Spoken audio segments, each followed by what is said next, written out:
बिस्मिल्लाहिर्रहमानिर्रहीम सलातु वस्सलामु अला सय्यिदिल अंबिया वल मुरसलीन अम्मा बाद अऊज़ु बिल्लाहि मिनश शैतानिर रजीम बिस्मिल्लाहिर्रहमानिर्रहीम इश्तरा शैअन बिही ऐ बिगालिबिल गशी व हुवा नाफ़िक़ुन औ बिफ़ुलूसिन नाफ़िक़तिन फ़क़सद ज़ालिका क़ब्ल तस्लीमी लिल-बाइअ बतल अल-बैअ कमा लौ इनक़तअत अन ऐदिन नासी फ़इन्नहु कल कसादी वकज़ा हुक्मु तराहिमी लौ कसदत अव इनक़तअत बतला वसहहहु बिक़ीमतिल मबीअ व बिही युफ्ता रफ़क़म बिन नासी बहर व हक़ाइक़। अब मसला यह है कि अगर समने इस्तिलाही के ज़रिए बै हुई और वो समन बाय को हवाले करने से पहले उसका चलन ख़त्म हो जाए तो अब क्या मामला हो। मसलन अफ़गानी करेंसी थी, हम तालिबान के आने से पहले या जब पहले तालिबान की हुकूमत थी अमेरिका के आने से पहले, या सद्दाम हुसैन की हुकूमत थी इराक़ में, अमेरिका ने हमला किया, करेंसी मंसूख कर दी। तो अब अगर सौदा हुआ था और अभी मबी भी हवाले नहीं की थी, समन भी हवाले नहीं किया, तो अब उस बै का क्या हुक्म होगा। तो ये मैंने किताबुल बुयू के शुरू में भी आपको पढ़ाया था, जहाँ समन की गुफ्तगू हुई थी हमें कि इमाम आज़म के नज़दीक जो है वो बै बातिल हो जाती है, क्योंकि जब समनियत ही उसकी बातिल हो गई तो वो बै बिला समन के रही और बग़ैर समन के बै हो नहीं सकती। तो बै बातिल हो गई तो यानी मबी वापस की जाए, बस मामला ख़त्म। लेकिन साहिबैन के नज़दीक उस समन की जो कीमत थी, जो दीगर और करेंसी है, सोना चांदी है, उससे उसकी अदायगी की जाएगी। लेकिन फिर आपस में इनमें इख्तलाफ है। इमाम अबू यूसुफ के नज़दीक बै वाले दिन जो कीमत थी और इमाम मोहम्मद के नज़दीक जो रिवाज का आखिरी दिन था, उस दिन जो उसकी कीमत थी वो दी जाएगी। और फतवा जो है वो आसानी के लिए इमाम अबू यूसुफ के कौल है। और अगर समन खल्की हो, सोना चांदी हो, इसका चलन ख़त्म होने से कोई फ़र्क नहीं पड़ता, क्योंकि उसकी समनियत लोगों की इस्तिलाह से नहीं है। तो यहाँ इन्होंने मतन में दराहिम का हुक्म भी यही लिख दिया, तो वहाँ इससे मुराद वो गालिबुल गश तो हो सकता है जो समन इस्तिलाही हो, लेकिन समन खल्की के अंदर इस्तिलाह होने ना होने से कोई फ़र्क नहीं पड़ता। ठीक है, तो वही पिछली बहस अगर दिमाग में है आपको तो बिल्कुल वही बात यहाँ पर दोबारा मतन में आ गई है। मबी हवाले कर दिए और समन में ताजील थी, अब क्या होगा? तभी तो मसला आ रहा है, तभी तो बै बातिल हो रही है कि अब समन दे नहीं सकता। तो इमाम साहब के नज़दीक क्योंकि अब वो समनियत ही ख़त्म हो गई उसमें। ये पहला मसला था, मतलब आपने बताया कि मबी हवाले नहीं की थी, तो मबी हवाले कर दी तब भी ये हुक्म है। इश्तरा शैअन, कोई शय खरीदी, बिही उसके ज़रिए, यानी जिस पे खोट गालिब है, वह हुआ नाफ़िक़ुन और वो लोगों में उसका रिवाज भी है, यानी समन इस्तिलाही है। औ भी फ़ुलूसिन नाफ़िक़ा, या असलन सोना चांदी उसमें है ही नहीं, जैसे तांबे के लोहे के सिक्के थे, फुलूस कहते थे जिसको, तो रिवाज वाले फुलूस के ज़रिए कोई चीज़ खरीदी, जैसे आज हमारी पेपर करेंसी है। फ़कसद ज़ालिका, तो उसमें कसाद पैदा हो गया, यानी उसका चलन ख़त्म हो गया बाय को हवाले करने से पहले।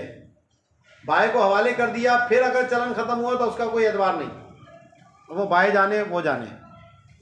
तो बतल अल बैउ, तो इमाम साहब के नज़दीक ये बै बातिल हो गई। कमा लविन क़तात अन अयदिन नास, जैसा कि अगर लोगों के हाथों से वो मुनक़ते हो जाए, जिसे शॉर्टेज कहते हैं कि मार्केट में अब वो करेंसी दस्तयाब ही नहीं है, तो वो भी कसाद ही के हुक्म में, यानी उसका चलन ख़त्म हो गया, उसी तरह है।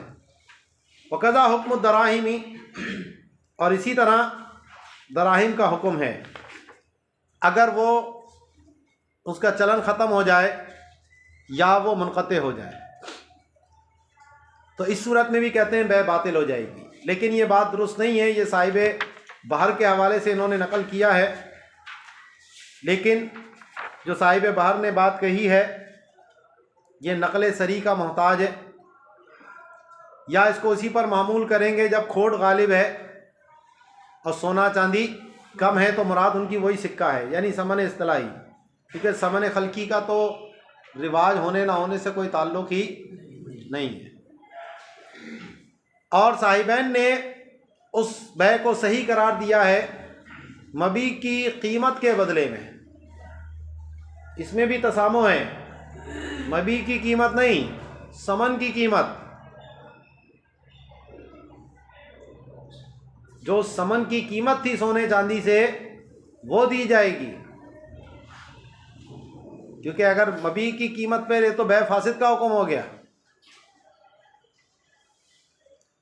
ठीक है, तो इस यहाँ पर भी ये तसामो है, सवाब ये है कि बेकीमत सामानी बिही युफ्ता रफ़क़म बिन नास, इसी पर फतवा है लोगों पर आसानी के लिए। बहर और हक़ाइक़ ने ये बात कही। वहद्दुल कसादी अन तुतरकल मुआमलतु बिहा फ़ी जमीअल बिलाद,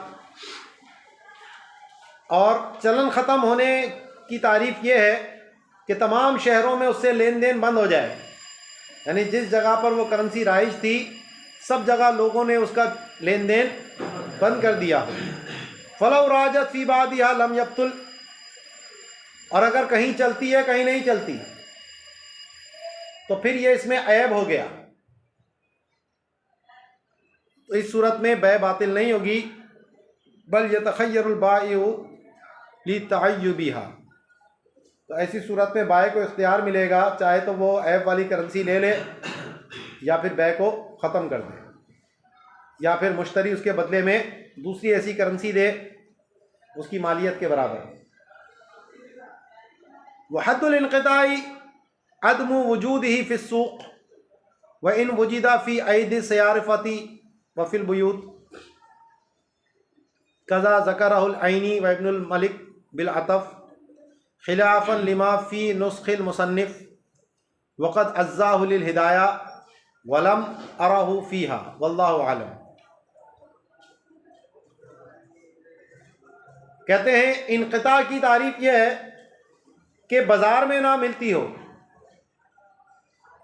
अगरचे सुनारों के पास और घरों में मौजूद हो, लोगों ने महफूज करके अपने घर में रखी हुई है, या जो सुनार वगैरह उनके पास मिलती है लेकिन आम मार्केट में दस्तयाब, यानी मनी एक्सचेंजर जो हैं उनके पास तो करेंसी मौजूद है लेकिन आम मार्केट में दस्तयाब नहीं है, तो ये भी इनक़िता ही है, क्योंकि असल लेन देन तो लोगों ने आम तौर पर करना है, तो कोई हर एक जो है वो बैंकों के पास या मनी एक्सचेंजर के पास थोड़ी जाएगा, या घरों में लोगों ने महफूज करके रखी है निकाल ही नहीं रहे, तो ये भी इनक़िता ही माना जाएगा। तो यहाँ पर ये वाव के साथ मसला है कि अगरचे घरों में पाई जाए और सुनारों के पास पाई जाए, तो अल्लामा ऐनी और इब्ने मलिक ने इसको अतफ़ के साथ ही जिक्र किया है, सियारफ़ा व फ़िल बुयूत। बरखिलाफ़ जो मातिन का नुस्खा है, अल्लामा तमरताशी का जो नुस्खा था उसमें ये औ के साथ था कि अगरचे सुनारों के पास या घरों में पाई जाए। और कहते हैं वो मसला उन्होंने हिदाया की तरफ मंसूब किया, लेकिन मैंने हिदाया के अंदर इस तरह नहीं देखा।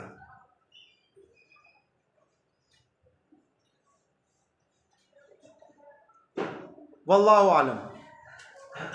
वफिल बजादियती लौ राजत कबला फस्खिल बाइल बैया आदा जायज़न लियदमिन फिसाख लगदी बिला फस्खिन वालैहि फ़क़ौलुल मुसन्निफ़ बतल बैयु ऐ सबता लिल बाई विलायतु फस्खिही वल्लाहुल मुवफ़्फ़िक़। बजाजिया में कहा कि अगर बाय के अक़द को फस्ख करने से पहले उस करेंसी का दोबारा चलन हो गया तो अब ये बै दुरुस्त हो जाएगी, क्योंकि जो वजह फसाद थी वही दूर हो गई।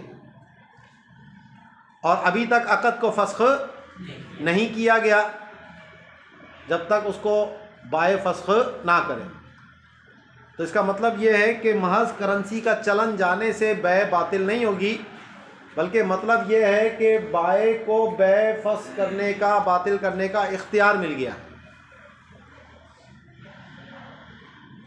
तो वालैहि क़ौलुल मुसन्निफ़, तो इसी जुज़िये के मुताबिक जो मुसन्निफ़ का कौल है कि बतला बै बातिल हो गई इमाम साहब के नज़दीक, तो वहाँ उसका मतलब ये है कि बाय को उसके फस्ख करने की विलायत साबित हो गई।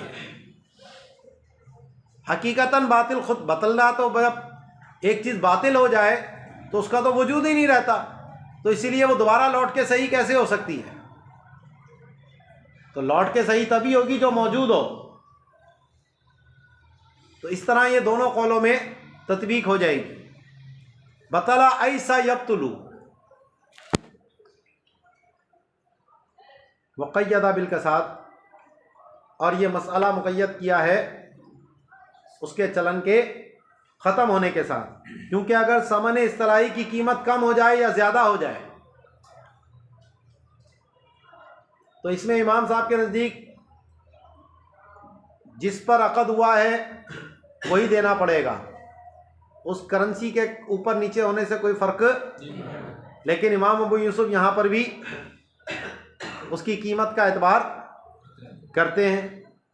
ये भी पढ़ाया था आपको मैंने, नक्शा बनाया था ना, मौजूद है। तो उस नक्शे को सामने रख लेना। वक़य्यदा बिल कसाद लिअन्नहु लौ नक़सत क़ीमतुहा क़ब्ल अल-क़ब्दी फ़ल-बैउ अला हालिही इजमाअन वला यतख़य्यरुल बाइउ व अक्सुहु लौ गलत क़ीमतुहा वज़दादत फ़कज़ालिकल बैउ अला हालिही वला यतख़य्यरुल मुश्तरी व युतालबु बिनक़दी ज़ालिकल मअयार अल्लज़ी काना वक़अ वक़्तल बै फ़त्ह। तो फरमाते हैं कि क्योंकि अगर उसकी कीमत कब्ज़े से पहले कम हो गई तो बै अपने हाल पर है बिलिजमा, और इसमें बाय को कोई ख़यार नहीं मिलेगा। और इसके बरक्स अगर उसकी कीमत बढ़ गई और ज़्यादा हो गई तो इसी तरह बै अपने हाल पर है और मुश्तरी को कोई ख़यार नहीं मिलेगा, और उससे मुतालबा किया जाएगा उसी मयार के नक़द का जो बै के वक्त वाक़े था। ठीक है, यानी वही मकदार जिस पर अक़द हुआ था उतनी ही मकदार उसको देनी पड़ेगी, अब वो सिक्का महंगा हो गया हो या सिक्का सस्ता हो गया हो। वक़य्यदा बिक़ौलिही क़ब्ल तस्लीम, और इसको मुक़य्यद किया है हवाले करने से पहले, क्योंकि अगर हवाले करने के बाद होता है फिर क्या होगा। लिअन्नहु लौ बाअ दल्लालन वक़ज़ा फ़ुज़ूलियुन,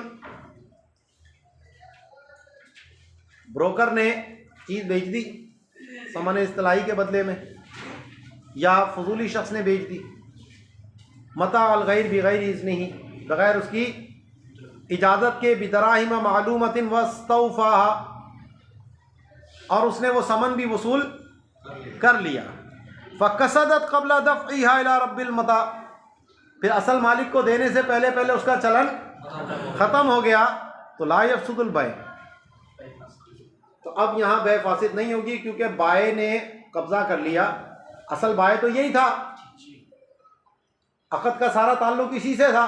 अब भले असल मालिक कोई भी हो, मुश्तरी ने समन उसके हवाले कर दिया, उसका मामला ख़त्म, जिम्मेदारी ख़त्म हो गई। तो इसलिए अब अगर ये चलन ख़त्म होता है तो इससे बै पर कोई फ़र्क नहीं पड़ेगा। लिअन्ना हक़्क़ल क़ब्ज़ि लहू, क्योंकि उस समन पर कब्ज़े का हक इसी फजूली को था या इसी दल्लाल को था। अल्लामा ऐनी और दीगर ने ये बात कही। वसहल बई बिलफुलूस नाफ़िक़ती वइन लम तुअय्यन कद्दराहिमी व बिलकासिदती ला हत्ता युअय्यिनहा कसलइन। तो फरमाते हैं कि जो फुलूस नाफ़िक़ा हैं, जब तक इसका चलन मौजूद है, इसकी हैसियत समन की है। तो जिस तरह समन का हुक्म है कि वो बग़ैर मुतय्यन किए उसके ज़रिए ख़रीदो फ़रोख्त जायज़ है, लेकिन अगर उसका चलन ख़त्म हो जाए तो अब उसकी हैसियत सला की है, सामान की है, उरूस की है, और वो बग़ैर मुतय्यन किए उसके ज़रिए बै दुरुस्त नहीं। तो जो सिक्के चल रहे हैं वो समन है और चलन ख़त्म हो गया, जैसे पुराने सिक्के होते हैं,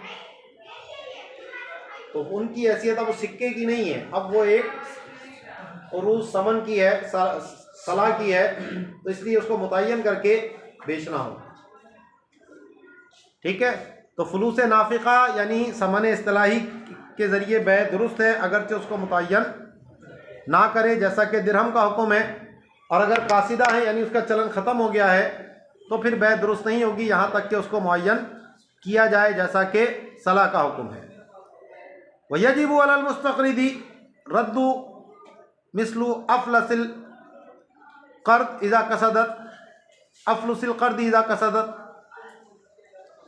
अच्छा, अब मसला आ गया कर्ज़ का कि अगर फुलूस कर्ज़ में लिए थे और उसका चलन ख़त्म हो गया, वही समन इस्तिलाही लिया था और उस समन इस्तिलाही का चलन, तो इमाम साहब के नज़दीक तो भैया जैसे कर्ज जो सिक्के लिए थे वही सिक्के वापस करने होंगे, चाहे उसका चलन हो या ना हो। लेकिन इस सूरत में ज़ाहिर है कर्जा देने वाला बेचारा वो तो डूब जाएगा, अब उन पैसों का क्या करेगा, मालियत ही नहीं अब तो उसमें कोई, तो इसमें तो हरज है भाई। तो इमाम आज़म के नज़दीक मुस्तक़रिद पर वाजिब है कर्ज़ के उन्हीं सिक्कों की मिसल वापस करना जब उनका चलन ख़त्म हो जाए। वह औजबा मोहम्मदुन क़ीमतहा यौमल कसाद, और इमाम मोहम्मद ने उन सिक्कों की जो चलन का दिन आखिरी था उसकी कीमत वाजिब की, और इमाम अबू यूसुफ ने यौमल क़ब्ज़ी, जिस दिन उसने कर्ज़ पर कब्ज़ा किया था उस दिन जो उसकी कीमत थी वही देनी पड़ेगी, और यही ज़्यादा आसान है। वालेहिल फतवा, और इसी पर फतवा है, बज़ाज़िया ने बात की। वफ़िन नहरी व ताख़ीरु साहिबिल हिदाया दलीलहुमा ज़ाहिरुन फ़ी इख्तियारी क़ौलिहिमा, के नहरुल फ़ाइक़ में फरमाया कि साहिब हिदाया का साहिबैन की कौल की दलील को मौख़र करना ये इस बात में ज़ाहिर है कि साहिब हिदाया के नज़दीक मुख्तार कौल साहिबैन का है, क्योंकि वो दलील उसी की मौख़र करते हैं जो उनके नज़दीक मुख्तार होता है। कौल ज़िक्र करने में वो आखिरी वाला कौल, ठीक है, और दलील में भी आखिरी वाला कौल, ज़िक्र में पहला कौल और दलील में आखिर वाला कौल, क्योंकि वो जो बाद में कौल ज़िक्र करते हैं उसकी दलील पहले ज़िक्र करते हैं, और फिर जो पहला वाला कौल होता है उसकी दलील आखिर में लेकर आते हैं। सही है जी। अगला मसला है इश्तरा शय्यन बिनिस्फी दिरहमिन मसलन फुलूसन सहा बिला बयानी अददिहा लिल इल्मी बिही व अलैहि फुलूसन तुबाउ बिनिस्फी दिरहमिन व कज़ा बिसुलुसी दिरहमिन औ रुब'i दिरहमिन व कज़ा लव इश्तरा बिदिरहमिन फुलूसन व बिदिरहमैनी फुलूसन जाज़ा इंदसानी वावल असहु लिल उर्फ़ काफ़ी।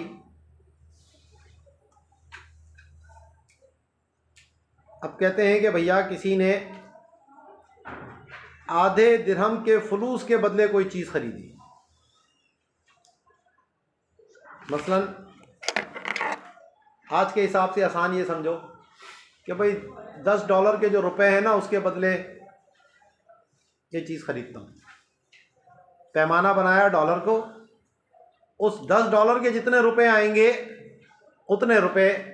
तो अब यहाँ ये बताने की ज़रूरत नहीं है कि रुपए कितने हैं, क्योंकि डॉलर का रेट पता है भाई 170 है, तो 170 के हिसाब से 170 को 10 से ज़रब दे दो, कितने हो गए? 1170 रुपये। नहीं 1170 नहीं, 11,700 रुपये। 170 का है ना, तो $10 कितने के बनेंगे? 1170 के बनेंगे ना। $100 जो है वो 11,700 के बनेंगे। हाँ 1780 रुपये। $10 1780 रुपये के, तो ठीक है वो दे देगा इतने पैसे। ठीक है, सबको पता है डॉलर का रेट रोज ही चल रहा होता है, नहीं होता तो वो देखकर बता देगा भाई कितना डॉलर का रेट है। ऐसे ही आधा डॉलर ले लो, $1 ले लो, $0.25 ले लो। तो उस दौर में पहले सोने चांदी का सिक्का असल मेयार होता था, और उसके तहत ही फिर फलूस के देखे जाते थे कि भाई 1 दिरहम में कितने फलूस आएंगे। उस दौर में मसलन 20 फलूस थे 1 दिरहम के, तब तक भाई आधे दिरहम के जो फलूस है उनके बदले में चीज़ मुझे बेच दे।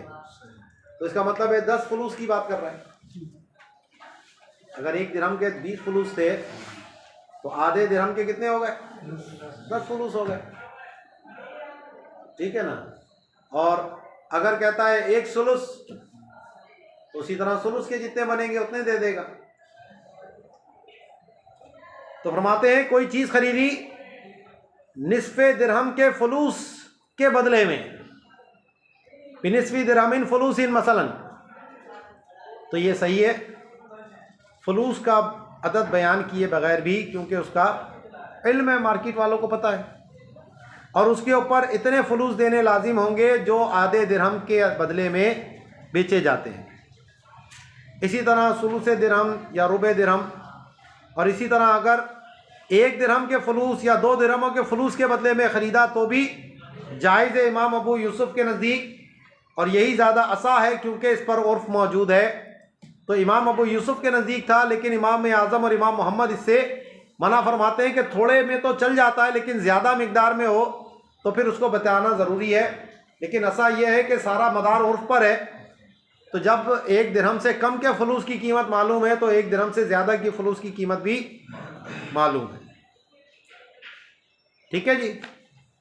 बाकी अगला मसला इंशाल्लाह इसको कल देखते हैं।